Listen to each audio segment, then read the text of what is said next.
আমরা এখন অনুশীলনী 12 এর পৃষ্ঠা নং 141 এর 5 নং প্রশ্নটি আলোচনা করব।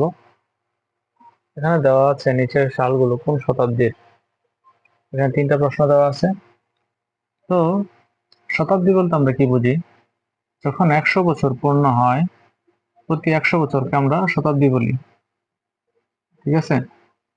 তো এই 108 সালটা কোন শতাব্দীর? যদি আমরা চিন্তা করি 1 থেকে 100 বছর, এটা ছিল প্রথম শতাব্দী। তারপর 101 থেকে 200 বছর, সেটা ছিল দ্বিতীয় শতাব্দীর। তাহলে যদি আমরা 1 নাম্বারটা দেখি, এটা কোথায় আছে? 108, 101 থেকে 200 ভিতরে, সেটা দ্বিতীয় শতাব্দীতে পড়ে। ঠিক আছে? তারপরে 1015, আমরা এরকম করে যদি যাই তাহলে কি হবে? 201 থেকে 300, 301 থেকে 400, 401 থেকে 500, 501 থেকে 600, এরকম করে পড়তেছে, তাই না? তো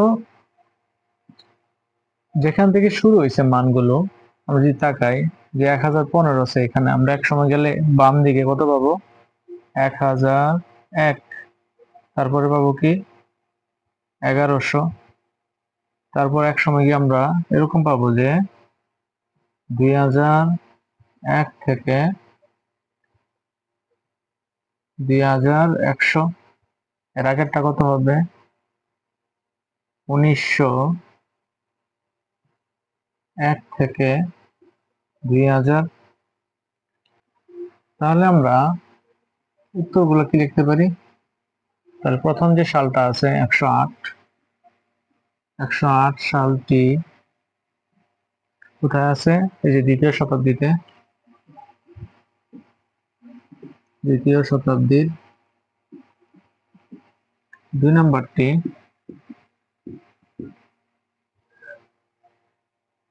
1001 থেকে 1100। শেষের দিকে জিনিসটা যদি আমরা তাকাই, এইদিকে যদি তাকাই, তাহলে এটা কি আছে? 11, তার মানে কি এটা একাদশ শতাব্দী।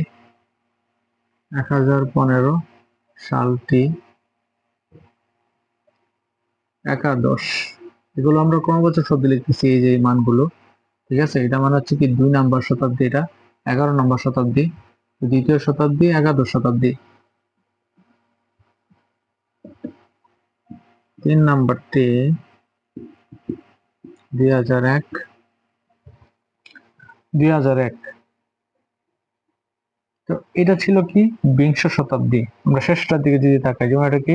ষষ্ঠ শতাব্দী, এটা পঞ্চম শতাব্দী, এটা চতুর্থ শতাব্দী। তাহলে এটা কতর ভিতর আছে?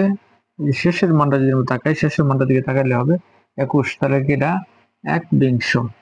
2001 সালটি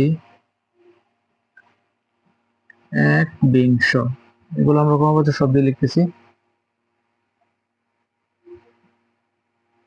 শতাব্দীর এটা শুরুর মান, এটা শেষের মান। আমরা শেষের দিকে তাকালে শতাব্দীটা বলতে পারবো এটা কি বিংশ শতাব্দী, এটা একবিংশ শতাব্দী। এরকম করে শেষের দিকে তাকালে এটা একাদশ শতাব্দী, তৃতীয় শতাব্দী, পঞ্চম শতাব্দী। ঠিক আছে? তার মানে এটা কি? একবিংশ শতাব্দীর। আশা করি সব বুঝতে পেরেছো। কারো কোনো প্রশ্ন থাকলে সেটা অবশ্যই কমেন্টে জানাবে। ধন্যবাদ সবাইকে।